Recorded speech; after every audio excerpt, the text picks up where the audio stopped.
Bismillahirrahmanirrahim. Assalamualaikum and welcome to the Harborne Islamic Study Circle, HISC Seerah session 176. So in the last session last week, back at the end of 2020, we continued with the conquest of Mecca, and we talked about how after the Prophet ﷺ gave his sermon to the newly conquered people of Mecca, standing on the doors of the Kaaba, he then instructed Bilal to give the first adhan that echoed through the streets, and Bilal stood on top of the Kaaba and gave the adhan. And then we also did a little story of how Abu Sufyan, along with two of the other nobles amongst Mecca, Utbah bin Usaid and Al-Harith bin Hisham, who's Abu Jahl's brother, how they started some racist banter, derogatory banter against Bilal standing on top of the Kaaba, and then how when the Prophet ﷺ was riding past them a bit later on, he mentioned verbatim what the conversation that all three of them had, and as a result, Itad became and Al-Harith became Muslims because of that conversation. And then the Prophet ﷺ, again, this is on the first day of the conquest, he allowed the Khuzā to attack Banu Bakr as part of the retaliation, and that was, as we said before, the casus belli for the annulment of the Treaty of Hudaybiyah, which allowed the conquest of Mecca. So they were the Khuzā were allowed to take limited revenge from Banu Bakr, and then after that he prohibited further fighting or any fighting in Mecca. We also talked about how Abu Bakr's own father, one of the most elderly people in Mecca, Abu Quhafa, how he became a Muslim, and then how Abu Bakr himself was crying, seeing how his father had become a Muslim, yet Abu Talib, who is from his father's generation, so the sort of one of the peers to Abu Quhafa would have been Abu Talib. They're that generation above the generation of Abu Sufyan. So that generation, Abu Bakr was crying that Abu Talib, he wished that Abu Talib was there accepting Islam, because he knew that that would make the Prophet ﷺ happy. And then as Abu Quhafa is being led back, the Prophet ﷺ tells the people to dye his hair, but because it was pigeon white, but not to dye it jet black. And we also talked about how Hani, binti Abu Talib, so she gave protection to two of the relatives of hers, and these two were being sought out by Ali ibn Abi Talib for execution. And the Prophet ﷺ said that he gives protection to those that Hani gives protection to. And then the other part of the hadith is that Hani, she sees the Prophet ﷺ praying 8 rak'ah, and this was the time of Salatul Duha. So that's where we were last time. So carrying on, and this is probably still the first day, the day of the conquest, and we've gone back a long way from before the night before the conquest, or the few hours before Fajr, when Abu Sufyan becomes a Muslim, all the way through to the army conquering, and then the Prophet ﷺ laying down the letter of the law. So again, later on that day, probably as the day is coming to a close, the Prophet ﷺ is asked, well, where are you going to stay? And in total, again, this is towards the end of the month of Ramadan, and in total, the books of Seerah say the Prophet ﷺ stayed between, say, 15 and 19 days in Mecca. So it's not just a question of just going there. They marched there just over a week. They got there, conquered it. They didn't go back straight away. They stayed there for at least 15 days, if not up to 19 days. And they did a few other things which we'll talk about during that time. So Ali ibn Abi Talib, he wants his own house back where he grew up. And so there's the conversation between them, the Prophet ﷺ and Ali and some of the people in Mecca. And Ali said, "Look, aren't you going to go back to our house where the Prophet ﷺ grew up?" Because he was taken in by Abu Talib. And then the Prophet ﷺ says, "Well, did Aqil leave us any property? Did he leave us anywhere to live?" So just going back, Abu Talib, he's the elder. We talked a lot about him in the past. He dies as a non-Muslim, as a mushrik. He has many sons. His eldest son being who? The name of his eldest son is Talib, because that's how he gets his kunya, Abu Talib, the father of Talib. So his eldest son is Talib, and then one of the other elder sons is Aqil. At the time, they don't become Muslim. Talib dies after the Prophet ﷺ does Hijrah, migrates to Medina. So you have Aqil, who's left as the eldest of the house.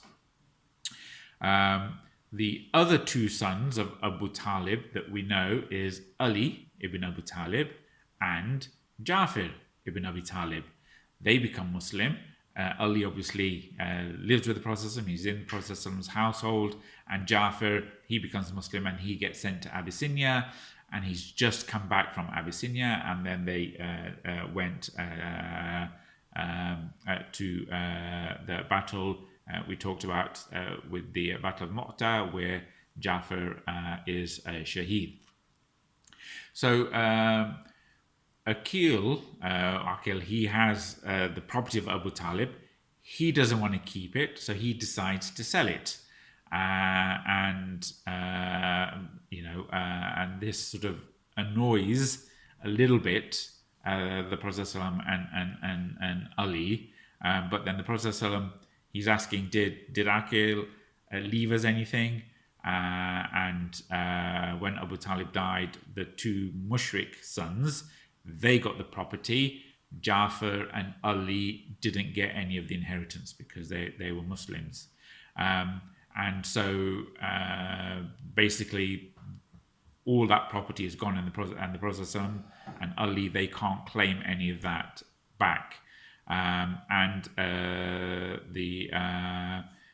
The house of Khadija that the Prophet ﷺ lived in, that's been taken over by some other people as well, and the Prophet ﷺ's been gone for nearly a decade.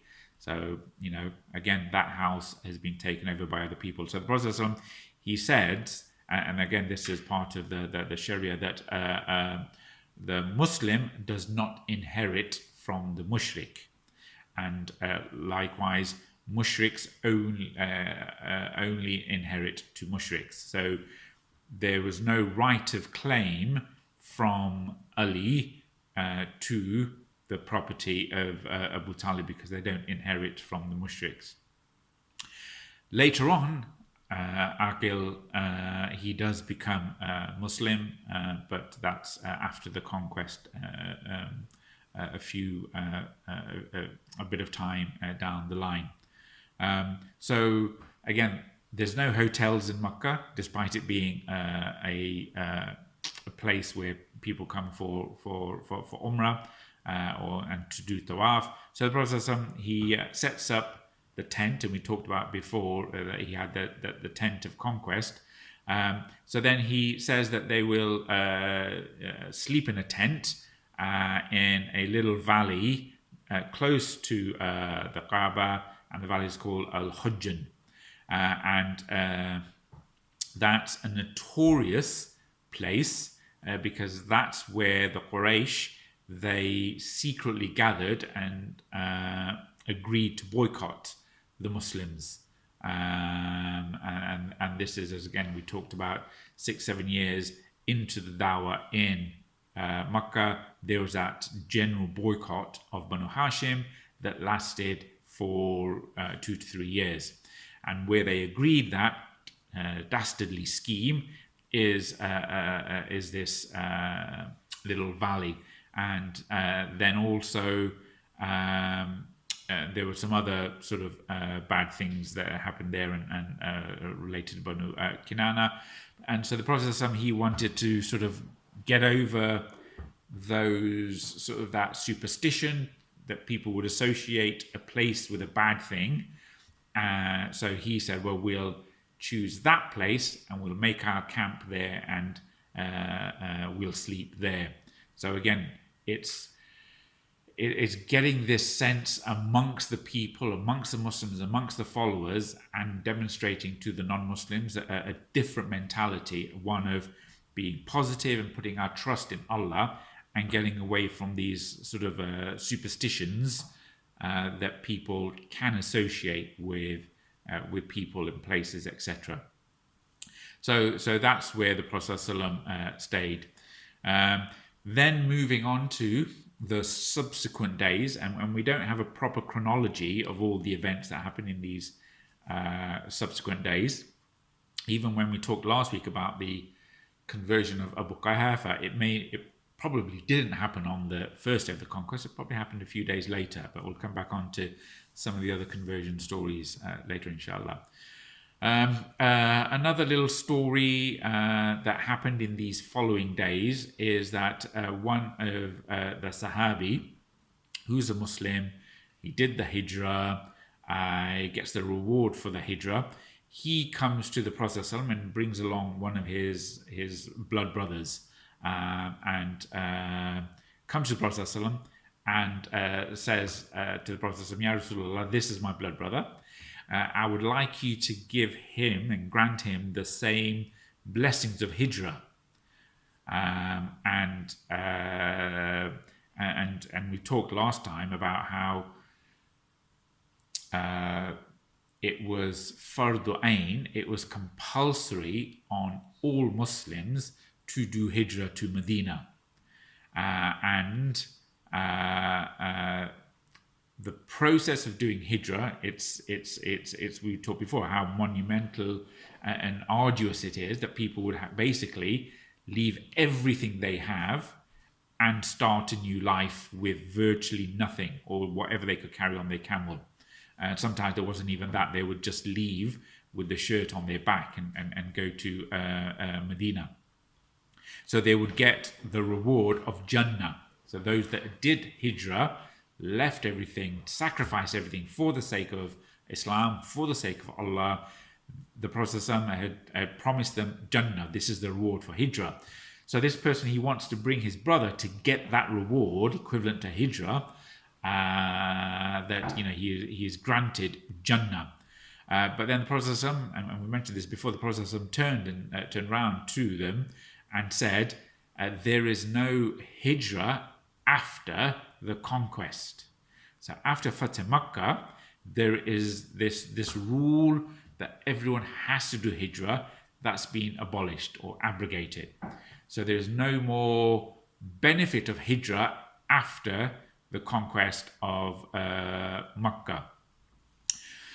So people can, and we've talked before many times in the study circle, how you can have a linguistic and a Sharia meaning.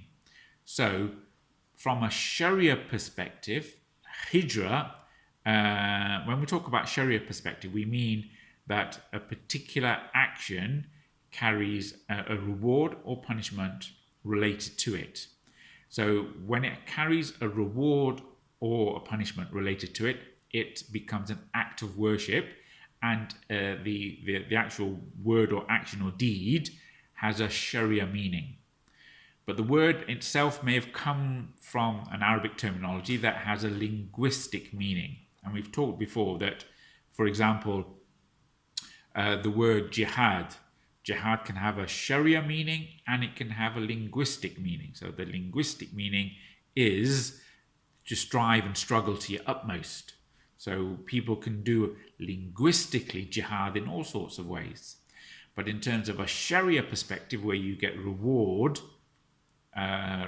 for, that is a specific type of jihad, and that's jihad fi sabilillah. And there are lots of other sort of terminologies that we've talked about in the past. But here you can see the difference between the Sharia meaning and the linguistic meaning of a term. So the Prophet says, well, moving forward, from a Sharia perspective, you're not going to get the reward of Hijrah anymore. From a linguistic perspective, people can still do the Hijrah. People can still migrate. People can migrate in this day and age. People do migrate, right? And we still have people who migrate. We still have refugees and migrants. But you're not going to get the same reward, the Sharia reward for that migration. And the Prophet turned around to him and said, look, there will be no Hijrah after the Fatah Mecca. The only thing left is jihad and niyyah, or sincere good intentions. So if you want Jannah, then the only things that are left that are equivalent to that are jihad, fi sabilillah, and doing your actions with the right intentions. So if you're sincere, you want it, well, these are the things, these are the avenues that are open to you. So that's another important thing that happened within the first few days after the conquest. So probably the next day, the Prophet again, he went to the Kaaba and gave a khutbah and has made it clear that the people need to follow follow Islam. He's not forcing people to become Muslims, but those who want to become Muslim, they need to give the oath of allegiance, the Bayah. And we've talked before about the importance of the Bayah. And normally it's not just a verbal Bayah, there's a physical aspect and action in terms of giving your pledge of allegiance. You don't just pledge your fealty to, your allegiance to, and in the time of the Prophet, some people would give Bayah hand in hand. They would shake the hand of the Prophet and pledge allegiance. And we talked about this is how it was done at the Pledge of Aqaba, the first pledge, the second pledge of Aqaba, that they put their hand in the Prophet's hand and pledged allegiance. This is the Bayah. And likewise, we talked just before the Treaty of Hudaybiyah, how they did the pledge of war, that because of the rumours that Uthman had been killed, the Prophet ﷺ insisted that everyone give the bayah to him, that they will fight to the death.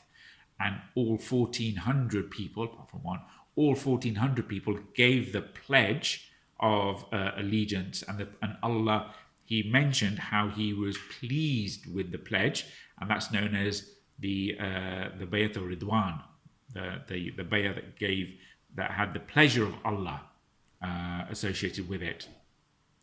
So now the Prophet he gave the khutbah, and then he made his way to Mount Safa to take the oath of allegiance of the people who were willing to embrace Islam.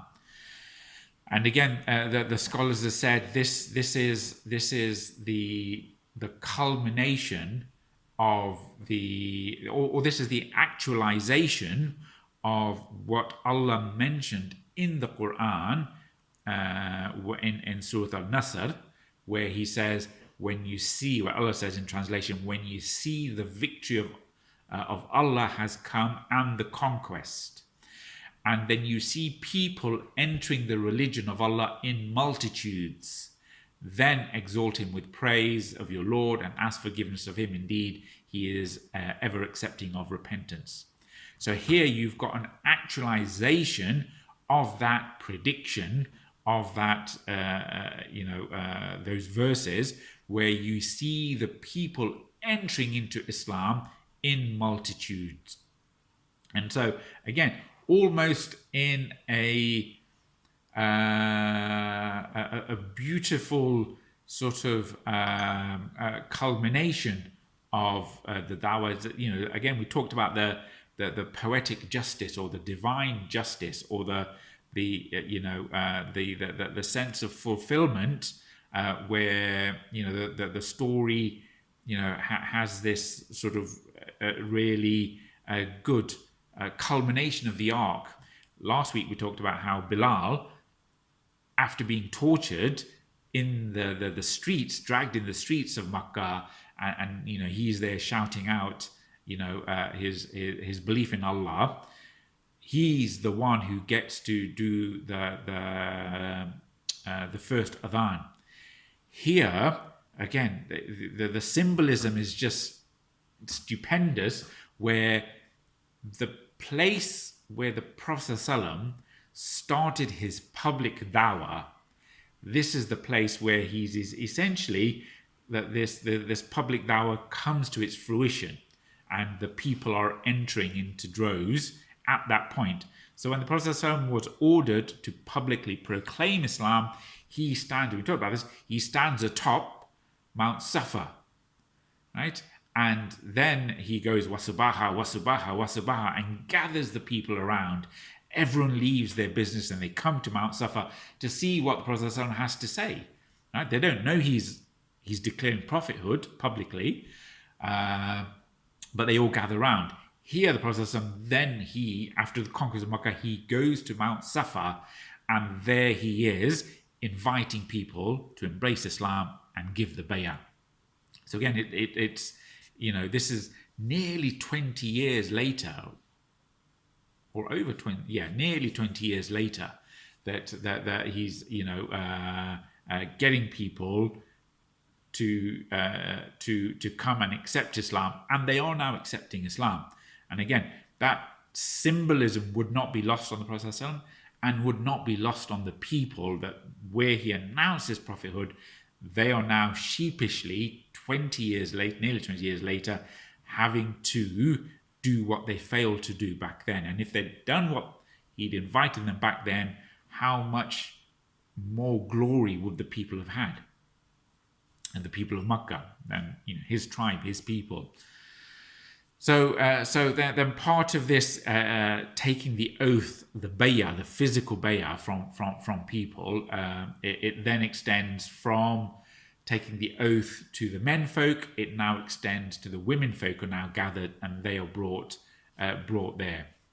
So the Prophet ﷺ, again with the women, he doesn't shake their hands. This is not something the Prophet ﷺ did in his lifetime. He never shook the hands of a lady in his lifetime, and the bayah they would take verbally from them.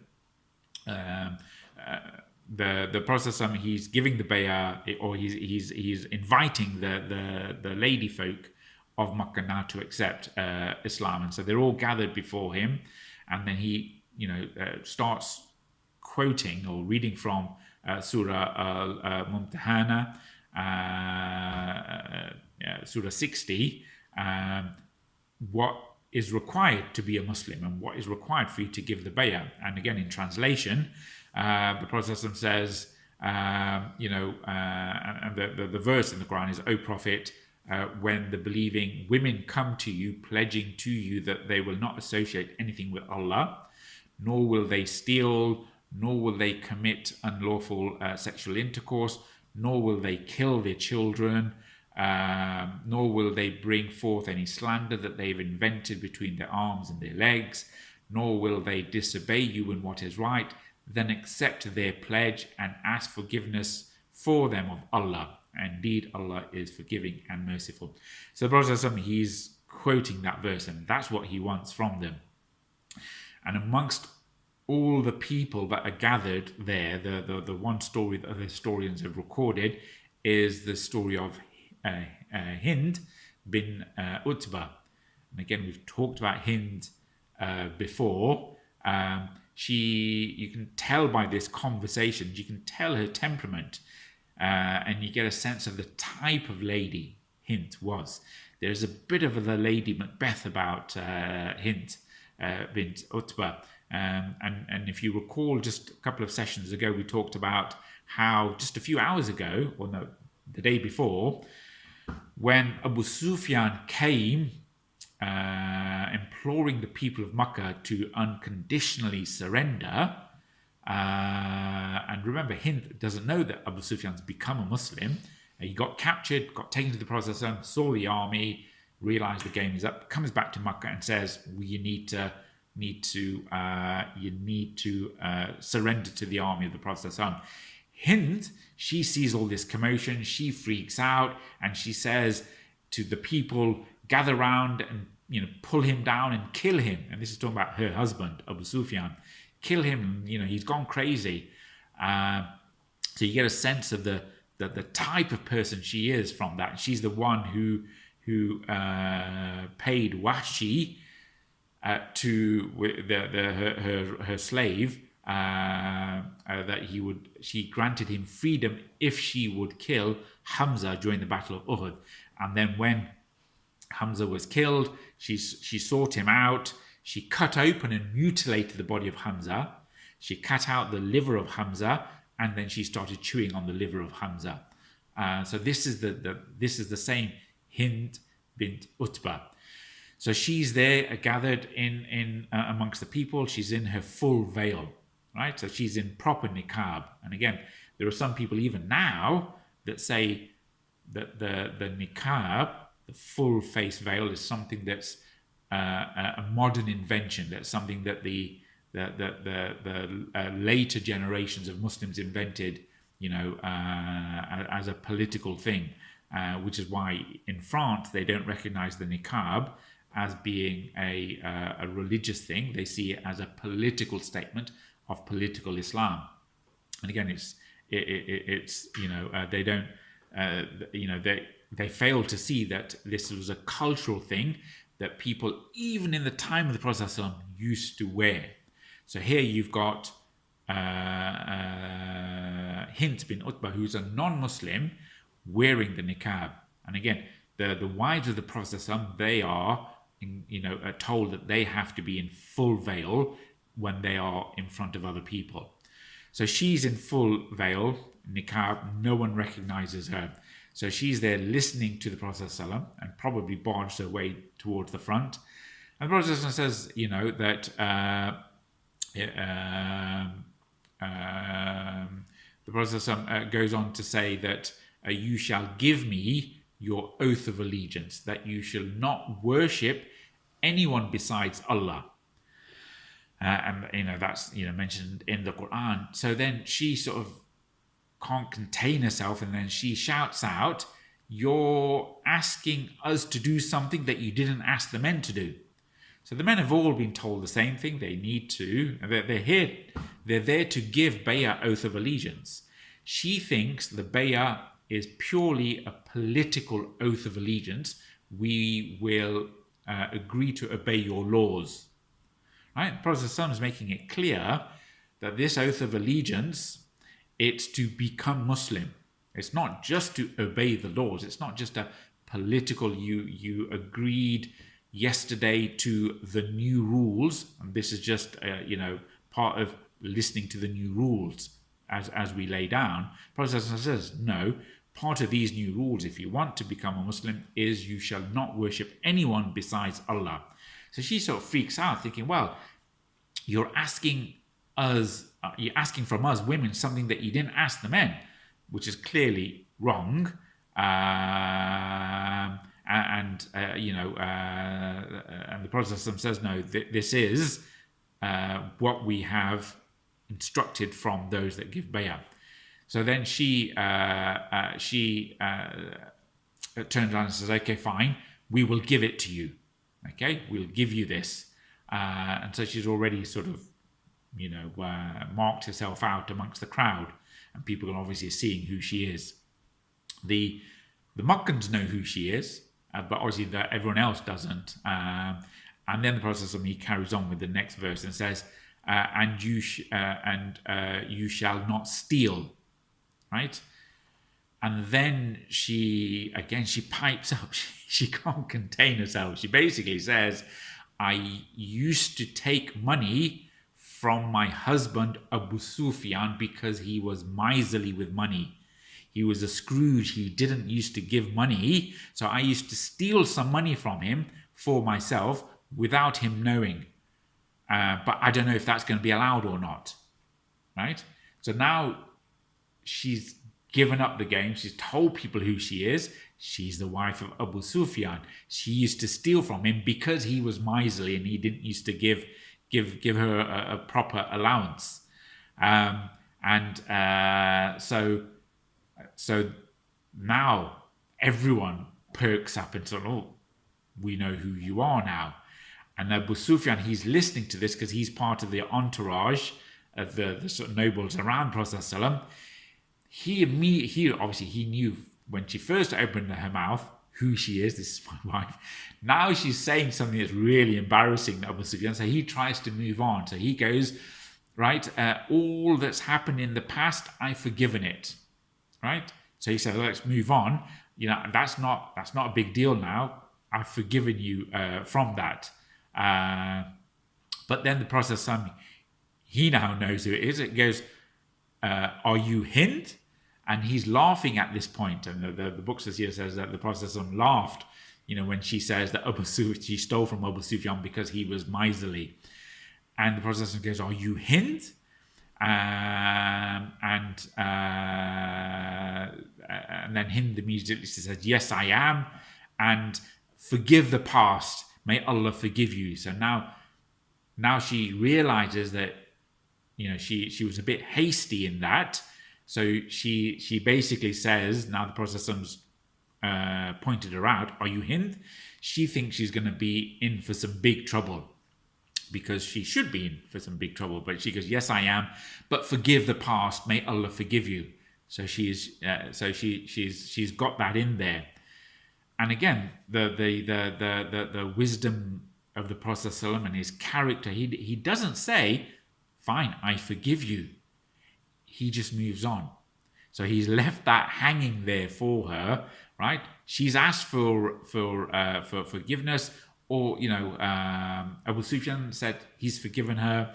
So she said, look, can you forgive the past? Prophet ﷺ, he doesn't punish her. He doesn't forgive her. He just simply ignores her. And again, that's just the best political response to that situation. He doesn't want to forgive her, but he doesn't acquiesce publicly to that. He just moves on. And the Prophet ﷺ, he's there to do for a particular task. He's not going to get distracted. So then he moves on to the next condition, which is, and do not commit zina, right? You know, and, you know, or unlawful sexual intercourse. Do not commit zina. So then she then, you know, pipes up and says, do you expect a free lady, a noble lady like me, to stoop so low as to commit zina? So again, so she's sort of, you know, can't contain herself, and she has to be the center of attention. Do you honestly expect people like me to stoop so low? That's essentially what she's saying, is that, you know, noble ladies like us, other people, the commoners, you know, they would do that type of action. I'm too proud and noble to do something like zina. I'm not going to, you know, taint our nobility by being associated with these things. Therefore, the lower classes, that's the implication she has. I'm too dignified for that. Prophet again, he's just ignoring her. He's not getting sidetracked. So then he goes, and do not kill your children. And then she then pipes up and says, as for this one, by Allah, we took care of them as babies, but you killed them as adults in the Battle of Badr. Right? So she says, look, you know, you're saying to us, don't kill the babies. We looked after the babies, right? We looked after our children, but then you killed our children at the Battle of Badr. So, and when she says that, Umar, who's standing with the Prophet ﷺ, he burst out laughing, and he said that he fell onto his back. Because this is a serious moment. You're taking the Bayah, becoming a Muslim, and then she has to be contrary, or has to have her say in everything. So when the Prophet says, do not steal, do not commit zina, do not kill your children, she says, well, we looked after them. You're the one who killed the children at the Battle of Badr. So then Umar, he burst out laughing, and then the Prophet carries on, with, nor should you bring forth any slander, nor have invented anything between their arms and their legs, nor should you disobey in what. So the rest of the ayah, and then the Prophet he turns to Umar, probably because he's sort of caused a commotion by falling on his back, and he turns to Umar and he says for him to continue and to take the bayah from these people. So he delegates Umar to be the person who takes the bayah from these people. And then there's Hind tries to have the last word, and basically she says that she would not have come to take the oath of allegiance if there was any hint of disobedience. So she's trying to say, okay, fine, I wouldn't be here if I wasn't going to pledge allegiance to you. And it said that when she got home, she was true to her word. She got home and she started breaking the idols in her house. And then later on, there's we'll probably talk about this later on. There's conversations that happen between her and Abu Sufyan, where Abu Sufyan is sort of not having doubt, but sort of just vocalizing some of his sort of anxieties. And she's the one who's now fully fledged into Islam, and she's the one who basically tells him off. And she comes across as being the more firm in Islam.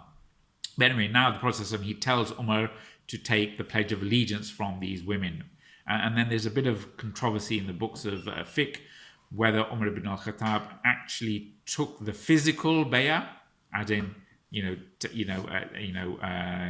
taking the hand-in-hand bayah from these people, or whether he just took the verbal bayah. But the Prophet tells Umar to take the bayah, and then he sort of moves on. And then he's got another gathering to get to. And this is a really important little conversation that happens, and it also happens later on. I think after the Battle of Hunain, a similar type of thing. But here, here you've got the Prophet ﷺ. He's back. He's conquered the city where he's grown up. He's in charge. And now he's sort of granting pardons, he's meeting people, he's moving and shaking as the big cheese in Mecca. So some of the Ansar, they can see that.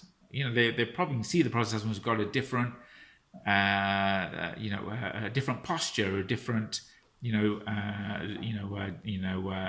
step in his stride. He's probably feeling, more positive and from the sense of who the Prophet was, how he carried himself in Medina, how he carried himself coming to Mecca. Now he's in Mecca. He's got a different buzz about him, and they can sense this different buzz about him and this sense of confidence that the Prophet ﷺ has. So they start talking amongst themselves, and they feel a bit left out, and they feel a bit anxious and nervous. Well, then now he's back with his own people. Is he going to abandon us? So sort of some rumours amongst the Ansar start to spread, and some of them say, or one of them at least said, now that he's returned here to his people, softness has overtaken him for his people, right? So they may have thought, now he's conquered, He's going to really lay down the law, show them who's boss, and act in a way that you would expect a conqueror to be with the conquered people. Not just any conqueror. These are the people that drove him out, that forced him to leave after 10 years of public dawah, who've battled to try to annihilate and kill the Prophet ﷺ. And we talked about how Medina, for the first 5 or 6 years, was in this sense of this existential threat that the Quraysh and the people of Mecca wanted to annihilate Medina. They wanted to wipe Medina off the face of the earth, to wipe it off the map. So they had this existential threat always in Medina, and only after Khaybar did that existential threat cease, after the Treaty of Hudaybiyah, after Khaybar. But now the Prophet ﷺ, he's got this swagger about him. He's back in Mecca. So the people of the Ansar, the people of Medina, they're saying that now that he's returned here, softness has overtaken him for his people. And again, the root of this anxiety is their love for the Prophet, and their jealousy that that the Prophet might go away from them now. So they feel the Prophet might leave him, and these sort of rumours start to circulate amongst the Ansar. And whenever these types of rumours occur, the Prophet instantly stamps down on them. And then Jibreel had come to the Prophet and tipped him off. This is what your people are saying. So Jibreel's told the Prophet that the people, his Ansar, are saying, now that he has returned here, he's gone soft for his people. So he puts out a call, gathers all the Ansar, right? And then they're all gathered. And he says to the Ansar, O people of Ansar, did you say that the love of my family has overtaken me and I've become soft? So he's challenging them now in their face. And again, the wonderful thing here is Jibreel has tipped him off. Jibreel has already said, this is what your people are saying. And so there's no doubt about it. Allah's told Jibreel, and Jibreel has told the Prophet, this is a fact, this is true. The Prophet could have gone straight to them and said, how dare you say these things about me? But we see this like he did with Hatib ibn Abi Baltaha. Jibreel's told him Hatib has tried to tip off the people of Makkah. When Hatib is brought in front of him with the letter, with the woman who's carrying the letter, he says to Hatib, is this what you have done? And Hatib says, yes. Here, Jibreel's told him, this is what your people are saying. He still says to the people, is this true? Is this what you've been saying? And again, we've talked about this as a legal principle. You have to inquire, whatever the accusation, you have to inquire from the people, is that true? You're verifying the truth. You're not listening to the hashtags that are going around. You're not getting taken in by all these WhatsApp messages. You're not believing the hype. You're not being taken into by what the propaganda or the fake news is. You're there to verify it for yourself. Is this true? Have you been saying this?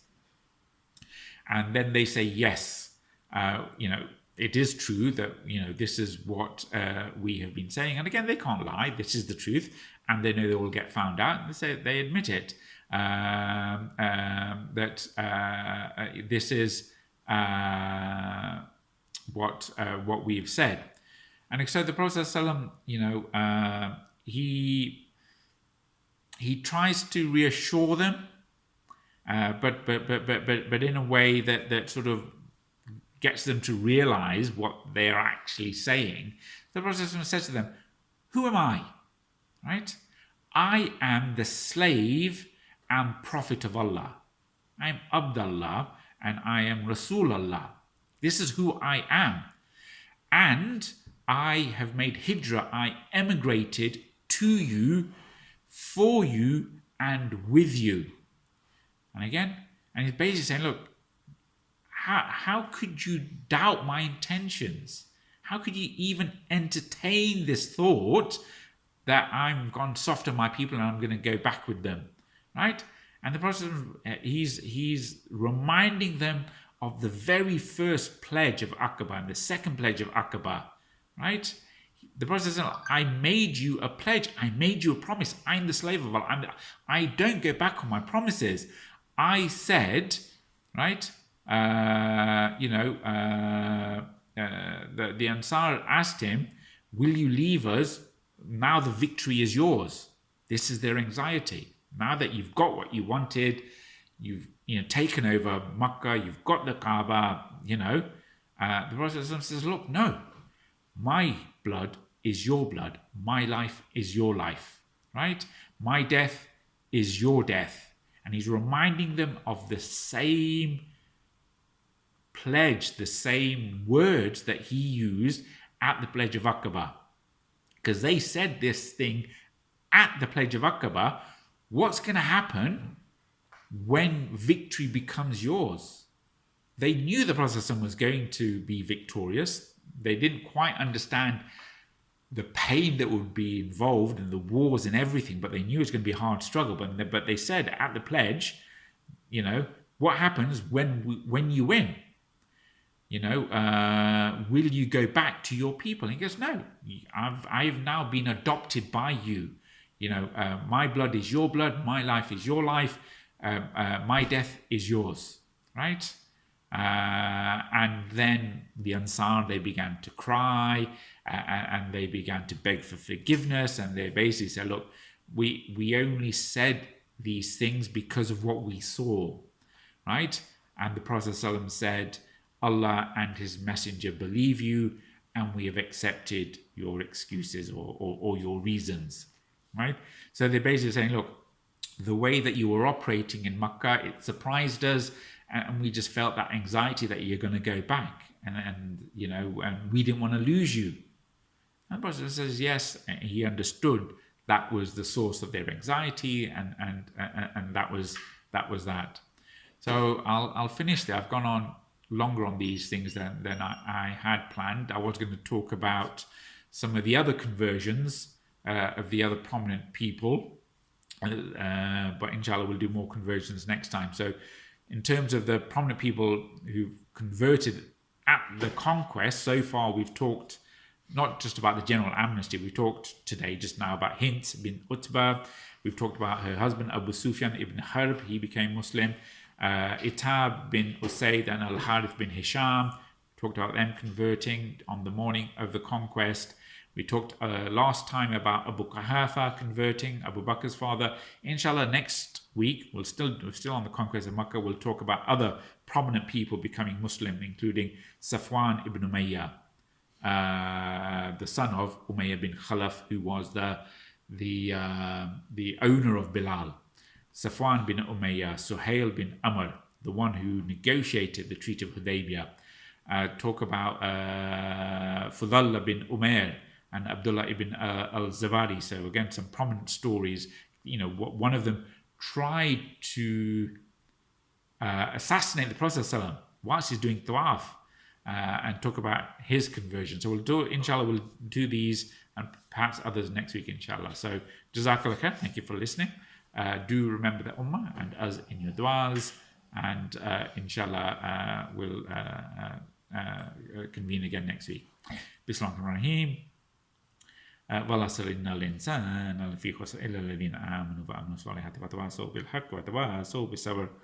Jazakallah khair. Thank you everyone. Assalamu alaikum.